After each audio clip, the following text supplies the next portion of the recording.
नमस्कार दोस्तों, स्वागत है आप सभी का। दोस्तों, आज मैं चर्चा करने वाला हूं एक ऐसे प्राणायाम के बारे में जो अत्यंत लाभकारी है और ये अनेक रोगों को एकदम खत्म कर देता है।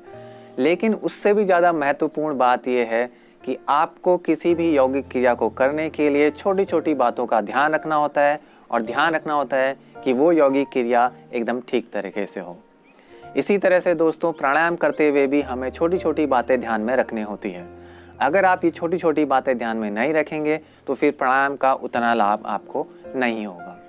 तो दोस्तों, आज मैं सबसे पहले चर्चा करने वाला हूँ भस्त्रिका प्राणायाम के बारे में, जो कि अनेक रोगों को नष्ट कर देता है। तो सबसे पहले देखते हैं कि इस प्राणायाम को किया कैसे जाता है और क्या है वो छोटी छोटी बातें जो हमें ध्यान में रखनी चाहिए।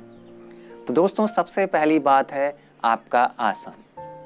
आपका आसन जो है सुविधाजनक होना चाहिए, यानी कि जिस भी आसन में आप बैठे हैं उस आसन में बैठे हुए आपको कोई भी तनाव की स्थिति उत्पन्न ना हो। जैसे इस वक्त मैं सिंपल क्रॉस लेग पोस्चर यानी कि सुखासन की स्थिति में हूँ, ये एकदम आरामदायक होना चाहिए। आप अगर किसी और आसन में भी आरामदायक स्थिति में रह सकते हैं तो आप उस आसन में बैठिए। कई लोगों को घुटने की समस्या होती है या फिर हिप्स में दर्द होता है। अगर ये स्थिति आपकी सुविधाजनक नहीं है तो फिर आप इसे इस स्थिति में ना कीजिए। आप अपने नितंबों के नीचे, अपने बटक्स के नीचे कोई तकिया या फिर कंबल रख सकते हैं। अगर फिर भी सुविधा ना हो तो फिर आप बिस्तर पर बैठकर भी इसे कर सकते हैं। ये तो होगी दोस्तों पहली बात। दूसरी क्या बात है जो हमें ध्यान में रखनी है? दूसरी जो बात है वो ये है कि आपकी जो स्पाइन है, आपका जो मेरुदंड है वो सीधा होना चाहिए। और ऐसा क्यों? क्योंकि दोस्तों, अगर आपका मेरुदंड इस तरह से होगा या थोड़ा सा भी उसमें कर्व होगा, झुकाव होगा, तो फिर ये आपकी श्वास के आने और जाने में प्रतिरोध उत्पन्न करेगा। और ऐसा क्यों?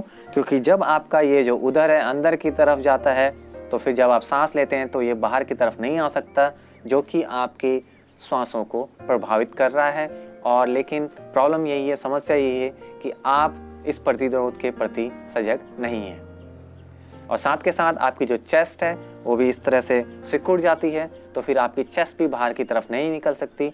और यहीं पर ही हमारे रिब्स हैं, पसलियां हैं, इन्हीं के अंदर हमारे लंग्स हैं। तो अगर आपकी छाती का विस्तार नहीं होगा तो फिर आपकी सांसों में अवरोध जरूर उत्पन्न हो रहा है, बस आप इसके प्रति सजग नहीं हैं।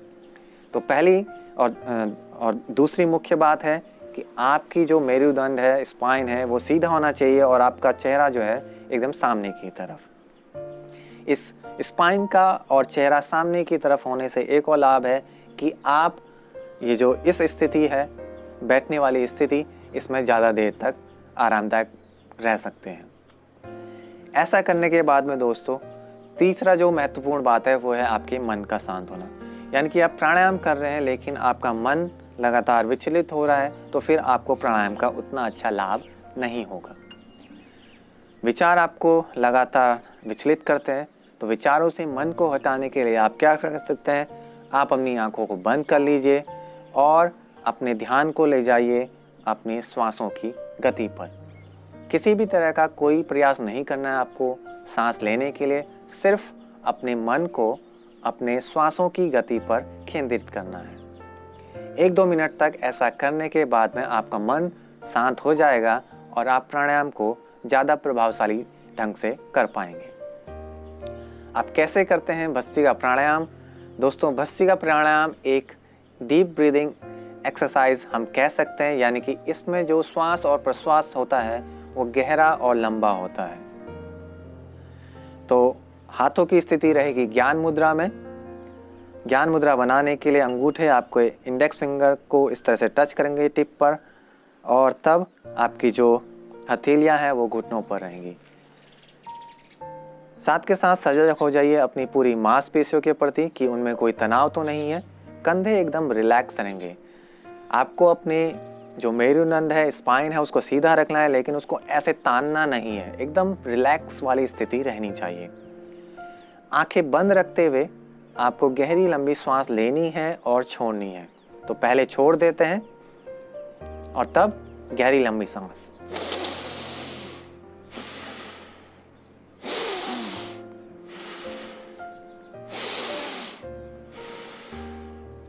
दोस्तों इस तरह से आपको अपने फेफड़ों का, आपको अपने लंग्स का पूरा विस्तार करना है और पूरी तरीके से खाली करना है। डीप ब्रीदिंग ये प्राणायाम है, गहरी लंबी सांस लेनी है और छोड़नी है। पहली आवृत्ति में आप इसे 10 बार कर सकते हैं, फिर कुछ सेकंड्स का जो है आप विश्राम करके दोबारा से 10 बार इसको कर सकते हैं।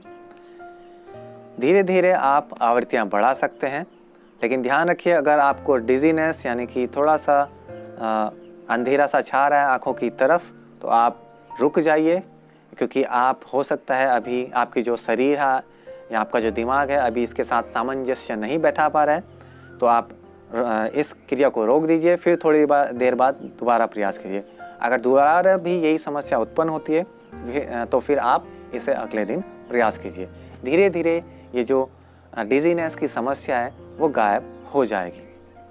तो दोस्तों जिन भी लोगों को कब्ज की शिकायत होती है या फिर इंडाइजेशन की समस्या होती है, उसमें यह प्राणायाम अत्यंत लाभकारी है। रक्त का ये शुद्धिकरण करता है, आपकी जो शरीर की गंदगी होती है उसे भी ये बाहर निकालता है, यानी कि रक्त आपका जो है प्यूरिफाई होता है। ये मसाज करता है आपकी आंतरिक अंगों की, यानी कि आपका जो स्टमक है, पेट है, आपके जो आंतें हैं, आपका जो लीवर है, आपकी जो किडनी है, यानी कि उन समस्त अंगों के लिए, आंतरिक अंगों के लिए ये बहुत ही प्रभावशाली प्राणायाम है। उनकी जो कार्य क्षमता होता है उसको बढ़ाता है, तो रक्त भी शुद्ध होगा, आपका पाचन तंत्र भी दुरुस्त होगा, यानी कि जिनको भूख कम लगती है उनकी भूख भी बढ़ने लगेगी। श्वास संबंधी जो रोग होते हैं जैसे कि साइनसाइटिस, नज़ला, जुखाम, उन सभी में ये प्राणायाम अत्यंत लाभकारी है। जिनके जो लंग्स हैं धीरे धीरे इनकी कार्य क्षमता भी बढ़ती है। लेकिन दोस्तों इसके कुछ कॉन्ट्रा इंडिकेशंस भी हैं कि किन किन लोगों को ये नहीं करना है। जिन भी व्यक्तियों को उच्च रक्तचाप की समस्या है उन्हें ये जो प्राणायाम है एक कंट्रोल्ड वे में करना है, बहुत ही संयम के साथ करना है। वो ज़्यादा अगर उन्हें समस्या उत्पन्न हो रही है तो वो इस प्राणायाम को या तो ना करें या फिर इसे बहुत ही कंट्रोल वे में करें। तो दोस्तों अगर आपको लगता है कि इस प्राणायाम का लाभ अन्य लोगों को भी हो और उन्हें भी ये छोटी छोटी बातें पता चलें, तो इस वीडियो को ज़्यादा से ज़्यादा शेयर कीजिए अपने फेसबुक और व्हाट्सएप ग्रुप में, और मेरे साथ बने रहने के लिए चैनल को कीजिए सब्सक्राइब। वीडियो अगर पसंद आया हो तो कीजिए लाइक। वीडियो देखने के लिए धन्यवाद। मिलते हैं अगले वीडियो पर। Good bye.